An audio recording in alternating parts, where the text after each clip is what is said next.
Pemirsa, jumlah kursi di DPR sangat berpengaruh terhadap keputusan akhir penentuan syarat ambang batas syarat pencapresan. Saat ini 7 dari 10 parpol sepakat agar ambang batas dihapus dalam syarat penentuan capres. Sementara 3 parpol lainnya mendukung adanya syarat ambang batas. Rekan saya Eliza Hasan akan menyampaikan hitung-hitungan siapa yang akan menang dalam pertarungan penentuan syarat pencapresan. Eliza, silakan. Dan pemirsa, jumlah total kursi anggota DPR kita tahu adalah sebanyak 560. Kita akan lihat di sini di mana perolehan kursi DPR RI untuk sementara ini. Ya, perolehan kursi DPR RI tiap partai politik ini kita lihat di PDIP mengatakan bahwa ada 109 kursi dan kita lihat dari Golkar 91 kursi, Partai Demokrat 73 kursi, Partai Gerindra 61 kursi, dan Partai PAN 49 kursi. Jadi total kursi yang ada di DPR RI ini adalah dari 10 partai ada 560 ya. Ya, ini kalau kita lihat tadi selain dari 5 partai tadi ada juga 47 kursi milik PKB, 40 kursi milik PKS, P3 39 kursi, lalu ada Nasdem 35 kursi dan terakhir adalah Hanura 16 kursi. Ya, kita lalu berlanjut, ada 3 partai politik yang menolak ambang batas 0%.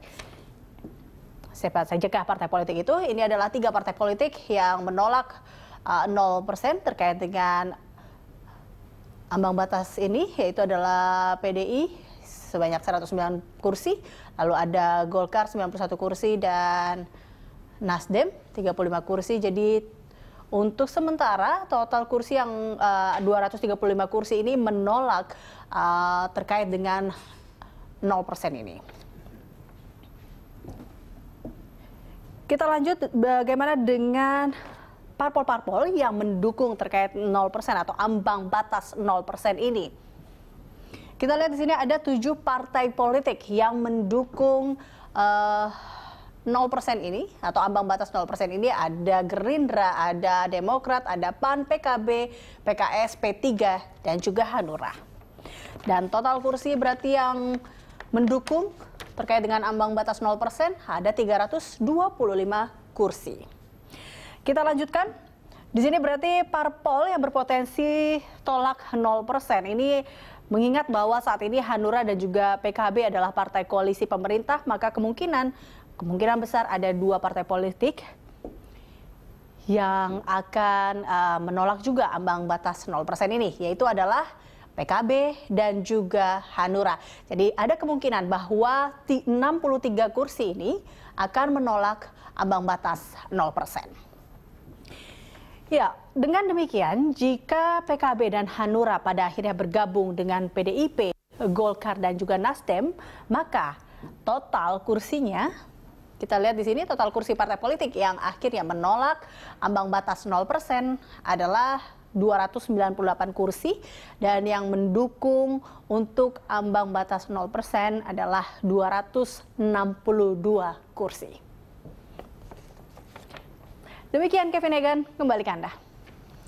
Baik, terima kasih atas informasinya. Eliza Hasan, saya kembali kepada Pak Andi di ujung telepon. Pak Andi, kalau kita sudah mencermati mengenai tadi akan ada begitu banyak calon yang diajukan oleh partai politik, mungkin saja bahkan ada 15 partai yang akan mencalonkan presiden masing-masing begitu. Tapi apakah bisa kita pastikan bahwa tiap-tiap partai politik betul-betul mencalonkan calon yang terbaik, kapabilitas, kualitas, seperti apa Pak Andi?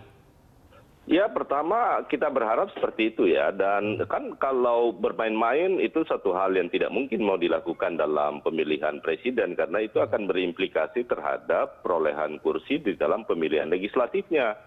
Jadi oleh karena itu kekhawatiran menyangkut itu pasti tidak akan terjadi. Kita ambil contoh ya, kayak seperti partai PBB umpamanya, kalau itu tetap nanti dinyatakan sebagai partai peserta pemilu. Jauh-jauh hari sudah mendeklarasikan bagaimana Pak Yusril bisa menjadi calon presiden. Kemudian juga Pak Haritanu lewat Perindo ya. Nah, orang-orang seperti ini di luar Pak Prabowo dan Pak Jokowi, kita anggap ini semua capable. Nah, oleh karena itu harus diberi kesempatan untuk melakukan itu. Dan tidak ada pilihannya kalau kemudian selain daripada 0% dari threshold. Tetapi ingin saya gambarkan bahwa kondisi ini saya sangat yakin bahwa hampir pasti 7 fraksi ini akan tetap pada pendiriannya, menyangkut 0%. Dan oleh karena itu kami berharap sebenarnya supaya jangan ada voting. Kita berharap ketiga partai politik yang ada sekarang ini, yakni Golkar, kemudian PDIP dan Nasdem, itu bisa bersama-sama kita sehingga betul-betul kita bisa musyawarah mufakat. Kenapa ini kita lakukan? Karena toh juga publik menginginkan hal yang sama seperti yang diinginkan oleh ketujuh partai politik yang ada itu. Saya rasa publik selama ini juga menyuarakan, dan itu tugas partai politik, Pak. Jangan lupa, tugas partai politik itu kita mendirikan partai politik adalah dalam rangka kita melahirkan kader untuk menjadi pemimpin-pemimpin nasional.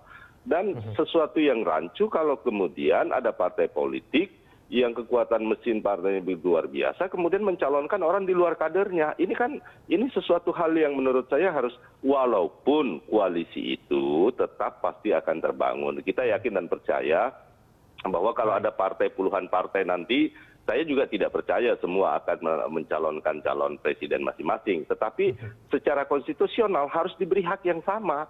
Itu yang selalu pendirian kita di Partai Gerindra loh, Mas. Gitu loh.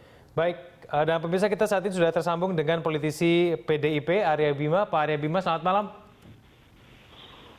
Selamat malam.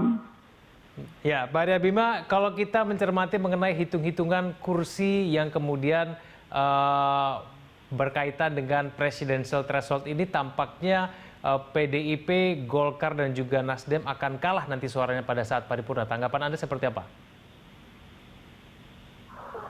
Enggak, ini kita kan jangan bicara kalah menang dulu lah, tapi anggapan dasar kita yang mau kita bangun itu demokrasi yang seperti apa itu dulu. Kita ini kan sebagai bangsa yang sekarang dalam membangun sistem demokrasi kita ini termasuk dalam usia muda, memang kita baru mencari formulasi demokrasi yang terus kita coba sehingga akan melahirkan suatu proses yang demokratik dengan produk yang demokratis juga untuk kesejahteraan rakyat.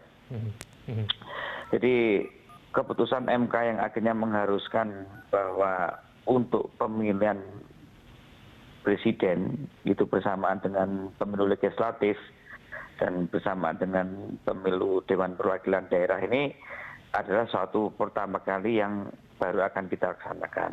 Nah, terus kemudian kalau kemarin kita menggunakan presidential threshold itu sangat masuk akal karena memang pemilu legislatif kita lebih awal. Nah, kalau pada saat bersamaan semacam ini, dasar konstitusinya memang kita bisa beragam.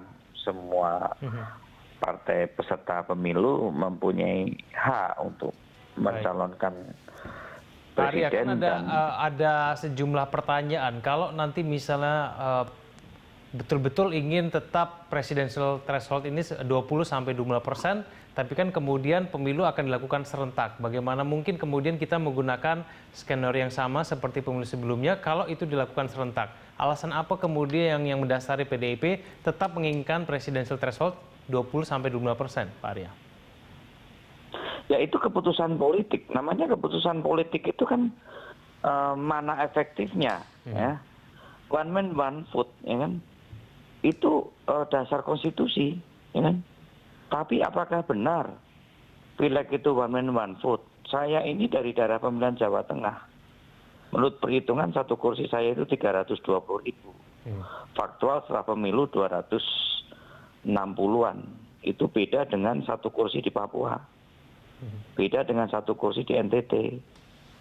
Kalau one man one vote Papua sangat tidak terwakili karena keputusan politik demi NKRI, demi keterwakilan wilayah, demi bagaimana konsep undang-undang itu mengacu pada NKRI, akhirnya ada proporsional yang berbeda antara wilayah timur yang kurang padat penduduk dengan Jawa. Ya, kalau one man one vote bisa 80% diisi orang Jawa nanti, atau 70%, itu tidak sangat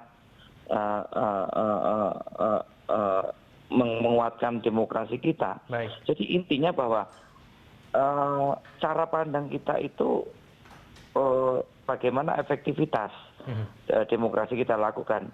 Kalau kita misalnya mengusulkan yang satu partai dengan satu presiden, atau yang menggunakan presiden threshold lewat parlemen, threshold yang dia peroleh lewat pemilu legislatif pada tahun berikutnya, itu sebagai schooling politik untuk kita bahas dan diskusikan secara bersama-sama yang semuanya saya Pak Arya, bukankah punya kalau argumentasi. nanti partai Tapi intinya politik... begini Mas, nanti dulu, bahwa kita akan mengarah pada sistem presidensial, bahwa nanti presiden terpilih itu juga memegang suara mayoritas di parlemen. Ini yang penting dulu. Baik, Pak Arya, maaf saya potong. Bukankah kalau misalnya setiap partai politik memiliki hak yang sama untuk mengajukan calon presiden masing-masing, bukankah untuk kehidupan demokrasi di Indonesia ini akan lebih baik? Karena kita memiliki lebih banyak calon presiden begitu, dan kita punya banyak pilihan begitu. Bagaimana? Ya, itu argumentasi. Dulu saya waktu ngomong demokrasi dengan sistem tertutup untuk pencalonan anggota legislatif dikritik luar biasa, bahwa nanti parlemen yang dicoblos langsung, tidak coblos partai, itu akan menghasilkan anggota legislatif yang representatif, mewakili tidak hanya partai tapi juga warga masyarakat, maka akan didapat anggota parlemen yang lebih mewakili dengan aspirasi rakyat Indonesia. Hasilnya enggak. Anggota parlemen sekarang ini saya 3 periode bagusan calon-calon wakil dari partai, dari tingkat kinerja, dari tingkat kemampuan. Jadi tidak semua argumentasi demokrasi itu selalu kita amini. Bahkan PDI Perjuangan sekarang masih menginginkan dengan sistem tertutup, karena produk parlemen, walaupun katanya ada oligarki partai waktu itu disinggung, tapi jujur itu legislatif itu saya yang ngerti undang-undang berapa, yang ngerti tugas-tugas DPR berapa.